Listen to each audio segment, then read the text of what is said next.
hindi tinipid sa sili. Baga ng baka niyo ba? Walang bisyo? Wala boss. Walang Magmamahal lang yan.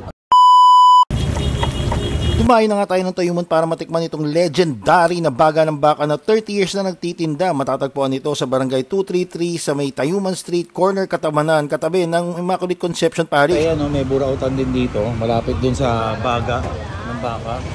Dito yung baga ng baka, oh. Kaya, magkano ang ano? O saan order? 5 piso isang stick boss. Alas na pala ito eh. Ay.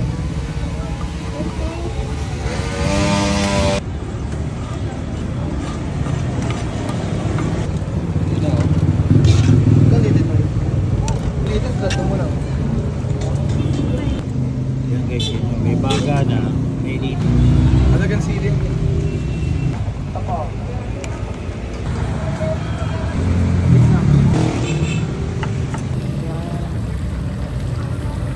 Kuya, yung baga ng baka niyo ba? Walang bisyo?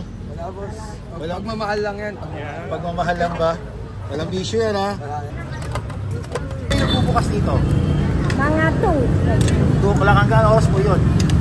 Conforme sa mauubos ka. Minsan wala pang 7 nakakaubos. Conforme lang po. Ilang kilo po bang dinadala yung baga nyo? 30. 30 kilo sa isang araw. Aha. Ate, yung ganyan po kadami, magkano yan? 50. So guys, ito yung baga ng baka.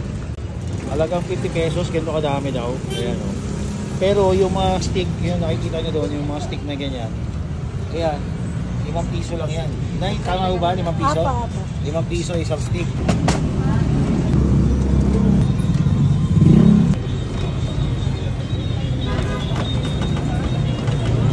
Babango.